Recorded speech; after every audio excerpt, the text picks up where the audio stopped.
Daugiakultūriame centre pristatyta jaunos menininkės Lauros Baltijūtės grafikos darbų paroda Kuždesiai.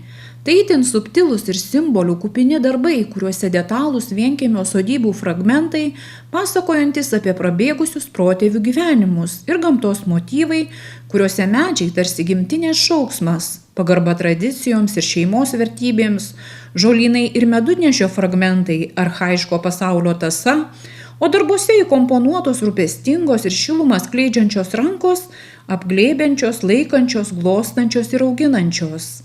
Laura Baltijūtė pasakojo, jog šie grafikos darbai sukurti 2019-2023 metais, kuomet karantino metu ji buvo užsidariusi gimtinės vienkiemį, kur kiekvienas daiktas bylojo įdomias praeities istorijas. Šiandien jums pristatau savo personalinę parodą, kuri yra būtent grafikos darbai, atlikti tušu plunksnele. Tai kūryba man tarsi meditacija ir jums pristatau savo tos kasdienybės interpretacijas, kurios tikiu paliks kiekvieną žiūrovą, kad jis atspindės kažką artimo, jaukaus.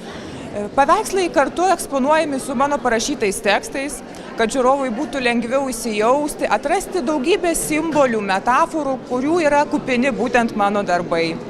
Šiaip mano tas toks kūrybinis kelias ir ieškojimai yra iš kasdienybės. Labai branginu tą aplinką, iš kurios esu kilusi, kaimo detalės, fragmentus, kurie, man atrodo, ir atspindi mūsų savastį, tą protėvių prosenelių išmintį. Todėl per darbus noriu, kad atsigręžtume. Pavadinimas Kuždesiai tai yra švelnus kvietimas atrasti, nes šiuolaikinis pasaulis kupinas ryškių spalvų, afišų, o mano darbuose juodai baltos kompozicijos, labai švelnūs, subtilūs spalviniai niuansai verčia šiuolaikinį skubantį visur žmogų atsigręžti, stabtelti, įsiklausyti, nurimti, gal atrasti ir tą ramybę, labai tikiu.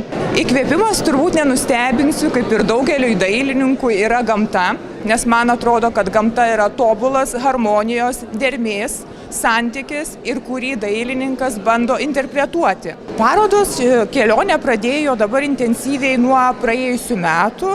Šiaip esu ir studijų metais ne vieną parodą surengusi, tačiau į kūrybinį kelią grįžtu ir dabar jau jaučiu tą tokį pagreitį, o eksponuojama visur Lietuvoje. Ir man labai smagu atrasti netgi ir nedidelės galerijas, nedidelius bendruomenių centrus, kur žmonės tikrai labai jaučia, atranda.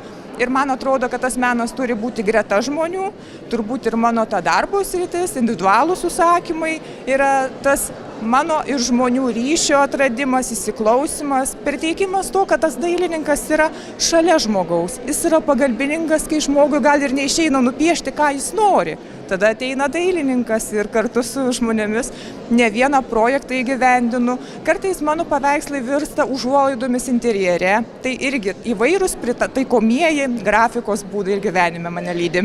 Į Kėdainius jums šiandien atvežu jau tiesiog virš 50 kompozicijų įvairaus formato A3, A4. Laikotarpis aprėpia 19-23 metus ir kolekcija dar yra vis papildoma. Mane šią kolekciją subrandinti paskatino būtent tas karantino laikotarpis, nes daug kas sugrįžome į tuos ieškojimus, turėjome laisvesnio laiko pabūti su savimi. Tai kiekvienam tiesiog ir palinkėčiau su šią parodą, kai atrodo aplink labai sunku, tas sunkumas gali subrandinti išskirtinį laiką, patirtį ir stiprybę, kaip ir šią mano parodą, kurią šiandien galiu pristatyti jums.